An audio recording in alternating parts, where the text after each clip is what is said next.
Manever I say ma PENDREAM TV. PENDREAM TV there, I see them yopo. Thank you very much. Kindly be seated. Let me just proceed on existing protocol. There are too many distinguished people here to be mentioned, so I'll just go straight into my speech. Good morning, ladies. No, it's afternoon. Sorry, I was supposed to speak in the morning. Good afternoon, ladies and gentlemen, captains of industry, chief executives, and managing directors. I want to begin by thanking you for the invitation to join you at this 7th Ghana CEO Summit. This invitation appears to be a natural follow-up to the opportunity you offered me to interact productively with you at your last cocktail at the Accra Marriott Hotel. I'm naturally a positive-minded and open-minded person who is very reflective, especially when it comes to my country, Ghana. For some time now, my reflections have centered on the downturn in our political governance system and the adverse economic and investment environment currently facing our country. As one who has led this country before, my attention is not only on the current appalling situation in which we currently find ourselves, but also on the pragmatic steps that need to be taken to ensure an economic recovery and a sustainable stabilization of our investment environment. I'm glad to be speaking to you today on your chosen theme, economic sovereignty, sustainable corporate governance, digital industrial transformation, new paths for growth and prosperity, a private-public sector CEO dialogue and learning. It's quite a mouthful. These engagements with you align with similar interactions I've had with you at your end-of-year cocktail, and in the past few months in Brussels, Belgium, where I had a tour and a discussion with the EU and European investors, and lately at the Chatham House in London. Later tonight, I leave for Seoul, South Africa, to engage business leaders and speak at the Korea-Africa Business Summit to continue my quest to attract viable investments and businesses to Ghana and to Africa. Ladies and gentlemen, as you well know, just about a week ago, my party endorsed my candidature to lead the National Democratic Congress to the polls in 2024. Indeed, my meeting here with you today is my first public engagement since I addressed my party and the nation on Monday, 15th May, accepting the nomination. My party and the NDC is the one that midwifed the birth of the Fourth Republic and gave unto us the present 1992 Constitution. We therefore have a strong commitment to the tenets of the Constitution and the democratic principles enshrined therein. It is therefore obligatory in my party to be democratically elected, and running against two opponents, I had to crisscross the length and breadth of this nation, covering about 14,000 kilometers and visiting every single part of our dear nation in order to be elected flag bearer of our party. Notwithstanding the withdrawal of one of my opponents at the very last minute, we managed to clinch a landslide victory. The margin of victory was historic, approximately 99% of the valid votes cast, and is the most votes ever polled by a candidate at any time in my party's electoral history. This for me was humbling in many significant ways, because it indicated in the stronger terms the singular unifying focus and intent of the NDC to win the 2024 elections. On a personal level, it signifies the onerous, almost sacred responsibility and trust reposed in me. And for me, it is a responsibility that I accept in all humility and modesty, recognizing the Herculean task that lies ahead with regards to restoring our economy back to the path of growth and stability. Having been President and Commander-in-Chief of this country before, I can assure you, our captains of business and industry, and the people of Ghana, that I am determined to work with everyone, irrespective of your political affiliation, ethnicity, or nationality, to rebuild the Ghana we want together. Today, per your theme for this auspicious occasion, if I speak about economic sovereignty, I'm not by any means propounding the absence of interdependence and interrelatedness between Ghana and the rest of the global community. Neither am I attempting radical nationalization of our economic prospects. I agree with you that we must explore the critical aspects of economic sovereignty, sustainable corporate governance, and digital industrial transformation if we are to chart the course of a brighter future for our country. Let me emphasize that my view of economic sovereignty encapsulates the desire to relate to the global world, including Africa, on terms that are beneficial to Ghana, on terms that align with our value systems, create viable businesses for Ghanaians, and generates decent and sustainable jobs for our young people. We are committed to meaningfully partnering the private sector, both domestic and foreign, for sustainable growth and unleashing the potential of the private sector to contribute its share to uplifting the Ghanaian economy. I do not see the private sector as merely an avenue to fund our taxes. There's the story of Aesop, a fairy tale by Aesop, of the hen that laid a golden egg each day. The greed of the owner led him to kill the hen in order to extract all the golden eggs that were in its belly at once. At last, he lost the hen and his regular source of income. We face a similar situation in Ghana today. We're in danger of taxing our few businesses to their graves and losing the daily golden egg that they produce for us. The higher tax burden imposed recently and government's agreement with IMF to remove majority of VAT and duty exemptions creates a very challenging environment for businesses that have decided to remain in Ghana despite the poor investment climate that has been created by this administration. Government's agreement with a fund to increase electricity and water tariffs quarterly creates an additional burden. And let's face it, as captains of industry, you know that Ghana has lost her pride of place as the best place to do business in West Africa. The flowers that attracted you to set up your businesses in Ghana are gradually withering away. Many of your colleagues, CEOs, have shut shop and left our shores, and several others have moved their headquarters and staff to neighboring countries.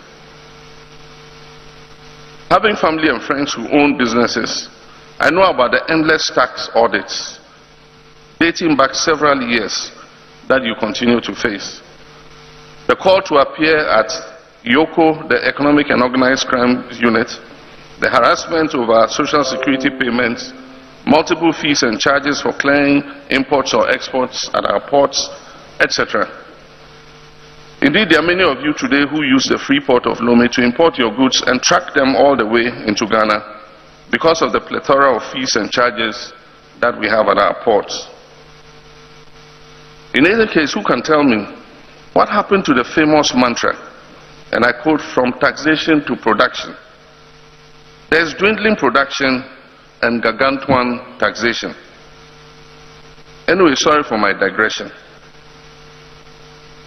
Economic sovereignty in this modern era, viewed through the lens of viable, healthy, and beneficial interdependence and interrelatedness, must become the foundation for social growth and progress.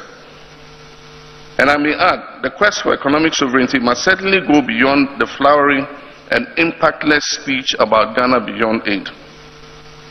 Indeed, our return to the IMF, cap in hand, has made our Ghana beyond aid policy the butt of jokes amongst many commentators in the world. It will take a resolute and committed political will to determine our own economic destiny. It will further require the ability to determine our own economic policies, make decisions that prioritize the well-being of our citizens, and create an environment conducive for the advancement of sustainable growth and development for job creation. Ladies and gentlemen, 1 year ago, top government officials, despite the deteriorating state of our economy, continued to maintain that all was well. Doctored fiscal and budget data by the Ministry of Finance and aided by the central bank, painted an optimistic picture which was far from the actual reality. Government was in sync in unanimously dismissing and disassociating themselves from ever seeking an intervention from the IMF. Were told bluntly by the government that they were never going to go back to the IMF. And even 2 weeks before the decision was announced, government officials said, we will not go to IMF today or tomorrow or as long as the MPP remains in government. To them, because of the untruths they peddled in the past about going to the IMF, for them going to the IMF was perceived as an admission that they had failed as a government. Truth is, IMF or no IMF, the economic management team led by our dear Vice President has been nothing but a spectacular failure. Many, including you, the business people, and myself, sounded the alarm bells and made suggestions on how to ameliorate the situation long even before the COVID-19 pandemic and the Russia-Ukraine war. But government will have none of it. Today the song has changed. Not only do they associate going to the IMF, not only do they associate with the IMF, but they also see the international financial institutions as the only source of hope out of a crisis they not only created but deepened. The fund has finally approved a $3 billion program for Ghana to support reform to address its current economic and financial crisis. I quote, "This comes quite late in the day, considering the human cost, the degradation of lives of retirees who hold Government of Ghana bonds, the possible erosion of the savings of our middle class, loss of capital to do business, and the deterioration of our local currency. Ladies and gentlemen, we could have averted this catastrophe. Unfortunately, the fact is that a know-all finance minister and a so-called solid economic management team went on a borrowing spree with minimal investment in capital and infrastructure. They burned through in 6 years domestic revenue and debt of almost 800 billion Ghana cedis. At your end-of-year cocktail event at the Marriott Hotel, we all were discussing how we can come together and help, if not solve, reduce the unemployment menace we face while increasing productivity and service delivery. Today, not only is our young workforce trooping out of the country in droves, but it also now includes our experienced and trained human resources in our schools, hospitals, and other skilled and essential service workers. A steady but determined stream of young people and professionals embarking on mass migration out of the shores of our country is a symptom of an insidious malgovernance disease afflicting our nation today. Our nation loses twice over when we lose some of our best human resource material, while at the same time the unemployed at home remain unemployed and unskilled. Democracy is ruled by the majority, but I dare say consensus building is at the heart of democracy. Building consensus does not subtract from democracy. It does not diminish a leader. It actually unites society in all its diversity behind government policy. And that is why I found this government's intransigence to seek consensus behind its economic policy and important social interventions such as the free SHS very difficult to understand. Several years ago, I suggested to this government that a century-like forum be held to build a consensus and agree a homegrown fiscal consolidation program. This would have brought all segments of Ghanaian society on the same page about the true state of our economy and would have built a consensus on our program going into the IMF. Unfortunately, the obstinacy of this government to hold consultation with anyone has resulted in an IMF agreement negotiated unilaterally by the Minister of Finance and without broader engagement with civil society, business, and the political opposition. I, like many other Ghanaians, including your respected selves, are seeing the terms of the IMF agreement for the first time only after it received board approval a few days ago. You are exactly one of the key stakeholders that must be engaged on behalf of the teeming youth of this country to help control the seeming quixotic and rudderless jaunts of this administration. Ladies and gentlemen, considering the direction in which our nation is headed, the future of our country absolutely depends on the conversations and plans with you, captains of business and industry. And this is the reason why I accepted to have this conversation with you today about the future of our dear country. And that is why I will state once again that your theme for today is so relevant and timely if we are to stop the hemorrhaging of both our financial and human resources. Ladies and gentlemen, the current state of our economy is dire, and this has resulted in an adverse environment for business and industry. Complaints I hear from the business community today are about the lack of access to credit, high inflation, high taxes, high import and export duties and levies, high-handed regulatory environment, depreciating local currency, harassment by the GRA. And I hear the CEO of GRA is here, if you are listening. Deteriorating infrastructure, among others. Your duty is to run your businesses profitably and create opportunities for employment in Ghana. Our duty as political leaders is to create a conducive, predictable environment and a level playing field for your businesses to thrive. Unfortunately, all the indices show that government is not living up to its part of the bargain. As inflation rises, unemployment has worsened to historic proportions. The statistics from the various sectors are neither uplifting nor comforting. For those of you in the agricultural sector, the 2.7% growth rate posted in 2016 has become a paltry 0.7% in 2022. The manufacturing sector grew at 7.9% in 2016 and today is down to 4.5% in 2022. The construction sector, which was leading in growth from 8.4% in 2016, is currently barely doing 4.2% in 2022. These are challenges that require a comprehensive and multifaceted approach to tackle effectively. As a nation, we must work collaboratively. Government, citizens, business leaders, researchers, civil society must obviously and visibly work together to achieve stability, tame inflation, and secure sustainable socio-economic growth for job creation. We must pursue policies and make decisions that prioritize the interests of our citizens. We must promote local industry, reduce dependency on imports, and support domestic production.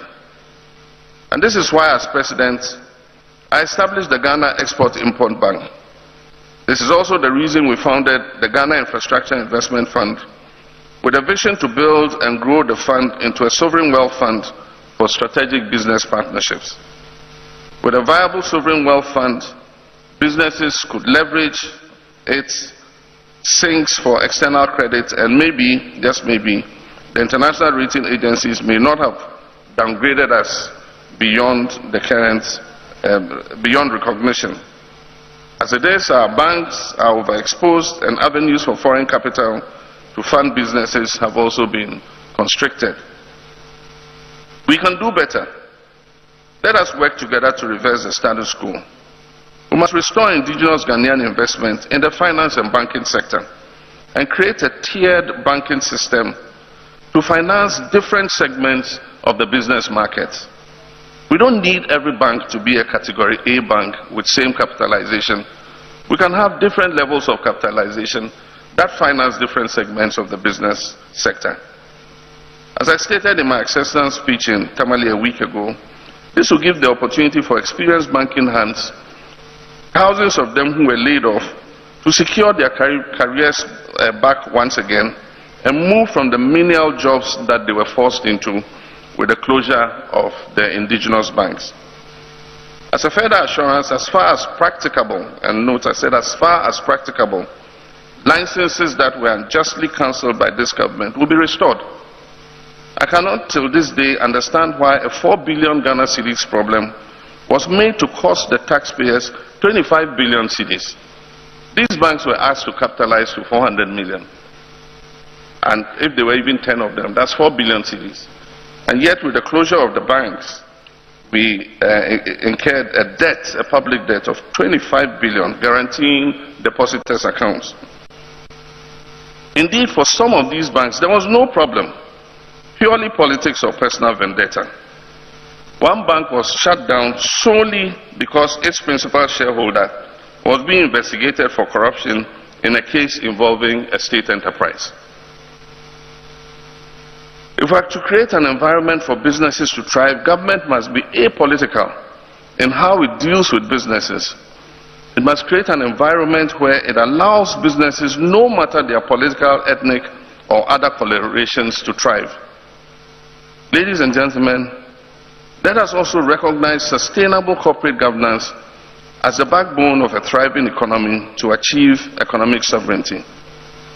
As a nation, we must prioritize transparency, accountability, and ethical practices in our corporate and public sectors.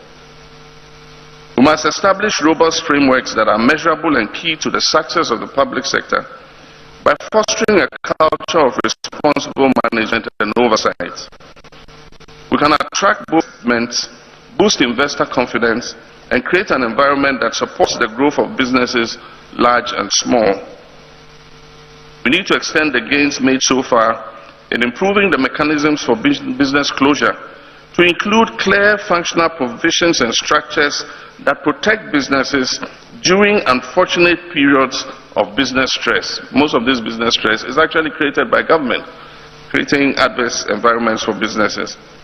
By this, I'm suggesting that we firm up policies and mechanisms for distressed businesses to protect them from creditors and even the payment of statutory and regulatory fees during such unfortunate periods. This will allow them a real opportunity to resuscitate. The conventional reason has always been that businesses thrive when there is certainty in the regulatory and policy environment. It is imperative that the regulatory and supervisory environment is rebooted to emphasize collaboration between the private sector and government. To do this, there must be a transparent and regular avenue for engagement rather than the current route of imposition of burdensome and counterproductive rules, regulations, and practices on businesses.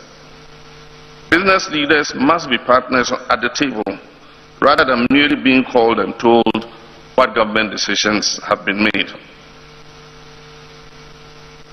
However, businesses must also embrace the change we are proposing and must renew their faith and commitment to this nation by acting responsibly, equitably, and always especially to their employees, other working suppliers, service providers, and government. To this end, I urge businesses to have a long-term focus that embraces sustainable practices. Talking about regulatory fees, the broadcasting and telecommunications sector comes to mind. The government did not have to shut down radio stations in the manner they did when the businesses had actually committed to living up to their obligations.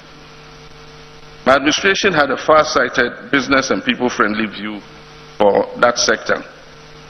That's further to my instructions as President, the Minister for Communications, Dr. Bawumia at the time, ensured the installation of the 800-kilometer Eastern Corridor fiber optic backbone that stretches all the way from Accra through Ho to Boko, with a link from Yendi to Tamale, and the deployment of a 4G network which Ghana is reaping the necessary benefits from today.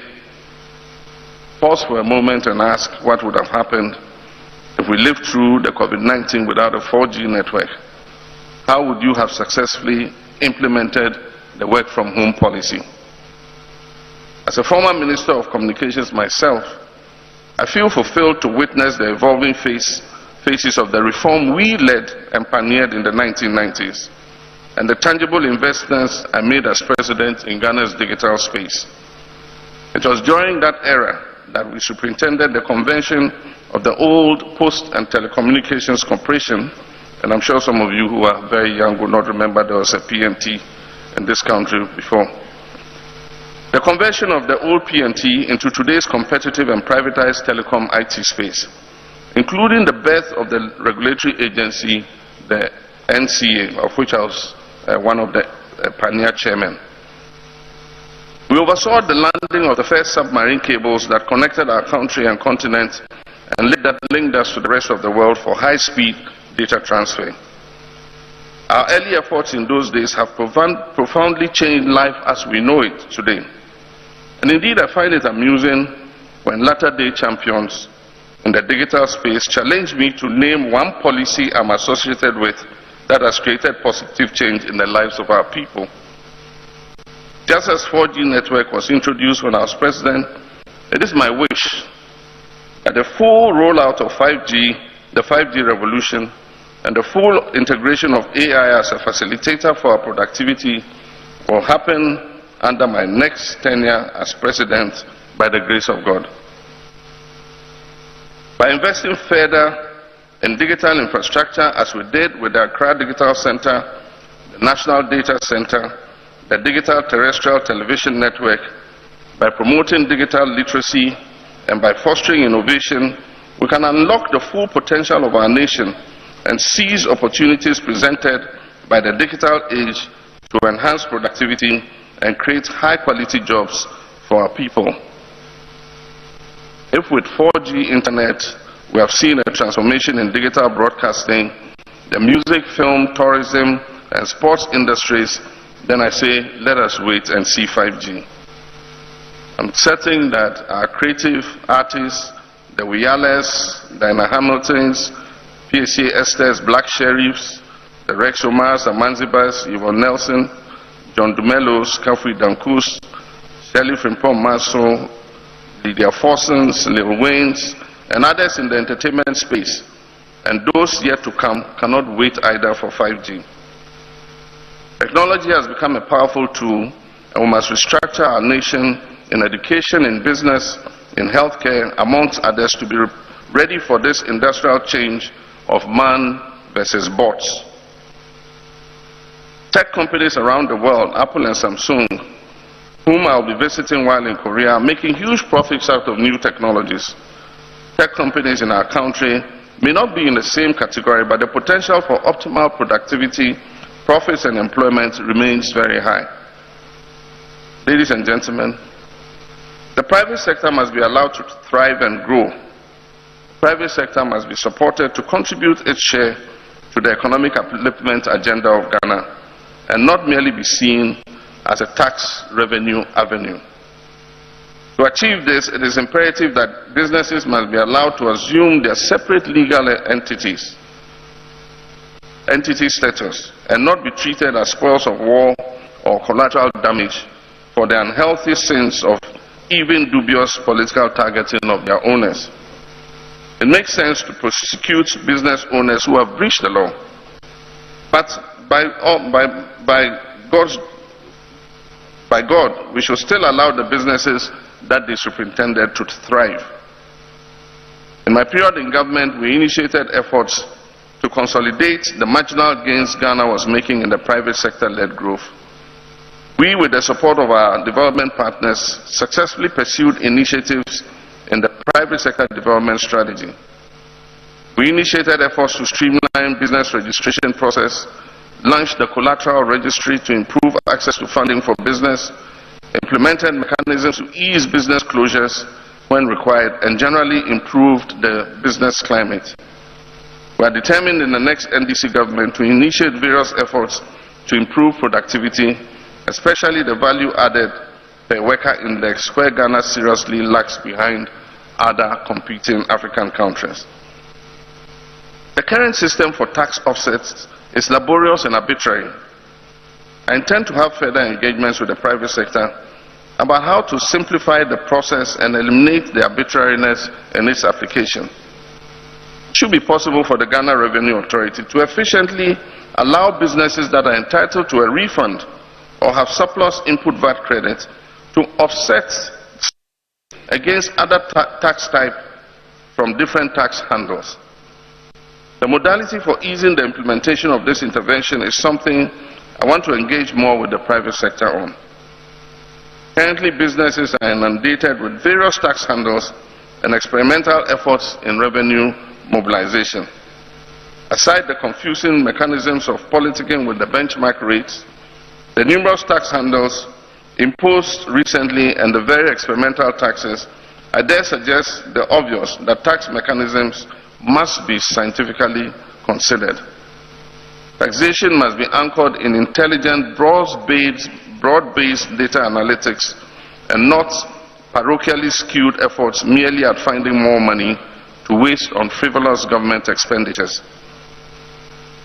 My position is that the timing of the new tax handles is problematic, as it does not take into consideration sufficiently the adverse impact COVID-19 and the long period of macroeconomic stability has had on Ghanaian business.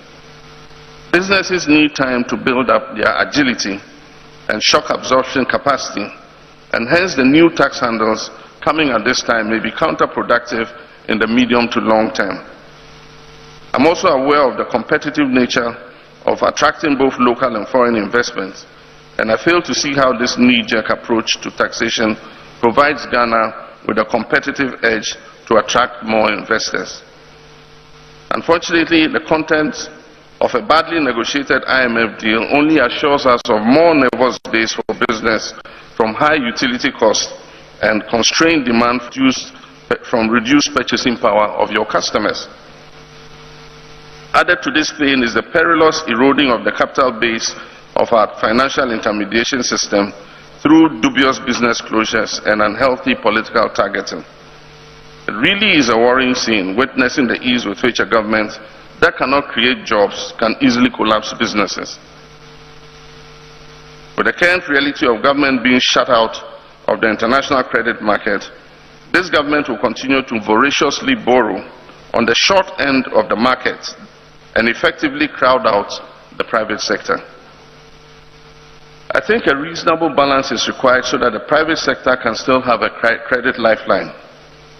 Even for multinationals and very prosperous businesses that do not necessarily rely on our local financial systems for credit, the massive downgrades of our credit rating as well as the fragility of our banking system will still have a massive bearing on their ability to attract foreign credit or capital. But ladies and gentlemen, do not lose hope. The next government of Ghana must be one that allows us as a nation to press the reset button and reboot our national circumstances. We must make a pivot, and we must consider, amongst many, the following. On government's part, we must restore stability and inclusive growth to the economy and rejuvenate the almost collapsed banking and financial sectors. We must reduce wasteful government expenditure and cut especially the huge recurrent expenditure contained in the budget. We must prioritize local participation in the banking, financial, telecommunications, mining, oil, gas, agriculture, and manufacturing and construction sectors to generate more jobs for our youth. We must conduct reforms that will ensure that Ghana never suffers such a deadly debt management program that threatens to send elderly people holding government bonds to an early grave, and also wipe out the investments of the Ghanaian middle class. My proposal here will be that we pass legislation as part of the Public Financial Management Act to put a cap on government's debt accumulation. We must actively attract viable and serious private sector investors to partner government to invest in the productive sectors of the economy for more jobs to be created. This will involve an emphasis on agriculture and agribusiness, and will have a strong focus on making Ghanaians own their own micro-enterprises. We must invest in infrastructure to create a stimulus and conducive environment for economic growth. We must overhaul the management of state-owned enterprises and make continued stay in office based on merit and performance. We must create a system that allows effective dialogue and consensus between the political leadership and business on government's economic program and the climate under which businesses operate. We must reform the justice system and prevent political interference to boost confidence of the investor community in our judiciary. We must deal firmly with the issue of corruption and allow the anti-corruption agencies to work unhindered. We must channel new investments into the agricultural value chain, farmer service centers, agro-processing and agribusiness, with a view to adding value to our products and reducing dependence on imports. We must prioritize domestic production of rice, poultry, fish, tomato, vegetable oils, and sugar. 6 commodities which account for almost $3 billion in imports every year. We must invest in alternative cash crops for which Ghana has a comparative advantage: oil palm, rubber, coffee, avocados, cashew, horticultural products. As much as possible, these products must be processed locally before export. We must work with domestic and foreign investors in our extractive industries to ensure that Ghana increases its benefit from the mutual exploitation of our natural resources. This will include mitigating the adverse effects of mining like land degradation. We must look at issues of land reclamation, afforestation, and taking advantage of the existing carbon exchange regimes. In conclusion, my dear CEOs, ladies and gentlemen, the challenge with our economic recovery efforts in recent years should perhaps lead to a deep introspection and a reconsideration of our national development strategy. It is unthinkable how this government that has brought Ghana's economy on its knees in a manner they have done, considering what was handed over to them. In 2016, it was predicted that Ghana's economy was set to grow at a whopping 8% in 2017. Surely the economy did grow at over 8% as was predicted due to the hard work and sacrifice we put in. We must give true meaning to allowing the private sector to play its role if we are to achieve a sovereign economy for sustainable jobs and growth. To pave the path for growth and prosperity in Ghana, we must explore new avenues and strategies. We must diversify our economy, reduce reliance on traditional sectors, and pursue emerging industries such as renewable energy, new technologies, and agribusiness. By harnessing our natural resource sustainability and investing in research and development, we can foster innovation and create an economy that is resilient, inclusive, and globally competitive. However, our journey towards growth and prosperity must be underpinned by collaboration and inclusivity. We must forge strong partnerships between the public and private sectors, academia, civil society, and international organizations. And I believe firmly that by working together, we can leverage our collective knowledge, resources, and experiences to implement comprehensive policies and initiatives that drive sustainable economic growth, create jobs, and improve the standard of living for all Ghanaians. This is how, working together, we can rebuild our Ghana. We can build a Ghana that we all want together. I thank you for your kind attention. Manever I say PENDREAM TV. PENDREAM TV there, I see them yopo.